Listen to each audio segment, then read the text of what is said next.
It's Hawaii Public Radio, All Things Considered, and I'm Dave Lawrence. A musician who largely was discovered on YouTube, Andy McKee, is starting a tour of the islands tonight in Honolulu at Anna O'Brien's before hitting Maui and Hawaii Island.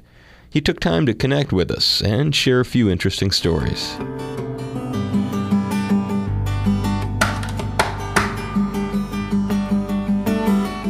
I've only been there once before. Tiny little gig. We're coming out this time. I think we're doing about 7 shows, so I'm really looking forward to it. And so you have an interesting guitar style. I kind of started out on the electric guitar and was into hard rock. And then when I was 16 years old, I saw this acoustic guitar player named Preston Reed. Just blew my mind seeing him play and trying to cover melodic ideas and rhythmic ideas and harmonic ideas all on one guitar. So that was what really turned me on to the acoustic guitar, and started to write my own music a few years after that and put videos on YouTube, and that was what really kind of launched my career in a big way and brought my music to people all over the planet. Gave me a career as a touring musician, really. You said something very interesting because the approach started on the electric guitar, started with some harder rocking material, but do you look at your own playing as being informed in that way relating to the hard rock and the more riff-heavy kinds of songwriting? Yeah, in some ways, yeah. I've got a few tunes that are pretty heavy on the percussive side of the guitar, and where I'll hit the guitar body, and sometimes those are my more aggressive sort of tunes. And then just the way that I write songs, too,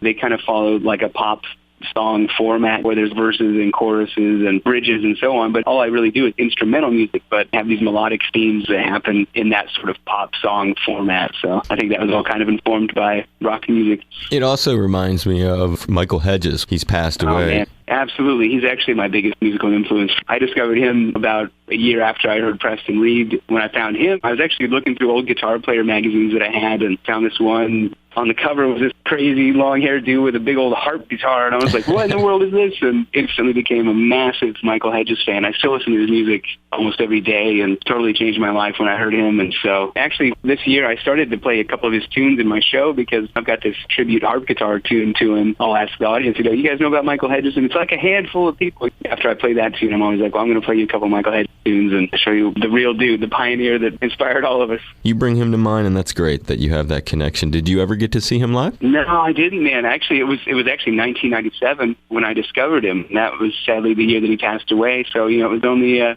few months before he died that I discovered who he was and his music. So I never saw him. But when I got my first harp guitar, I knew I wanted to dedicate a song to him. So I wrote my first harp guitar tunes for him, and it's called The Friend I Never Met. I like that. On the live note, two really different kinds of musical outings where you got to be on the same bill, if you will, with some folks who were odd combinations. So if they were on the same bill together, it would be a really strange tour. You got to work with Dream Theater and Prince, right?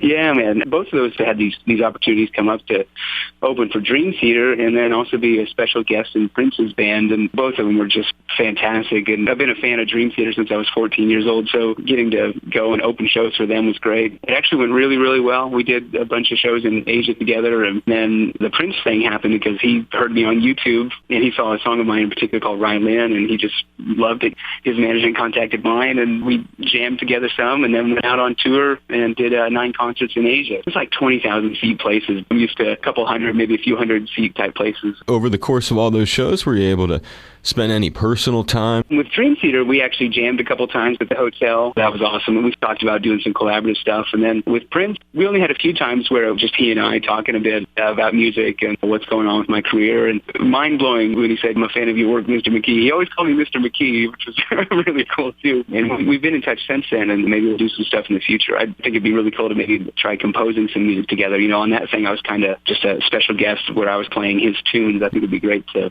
maybe develop some new music together. That'd be really cool. And you're playing on the classics of his, right? Yeah. I had like a medley put together of about 7 different tunes, and then we finished it with Purple Rain. So that's kind of how the show ended. It's interesting on that. Michael Hedges covered Prince. Yeah, definitely. Yeah. I just listened to that today on his Live on the Devil Planet, so that was pretty cool.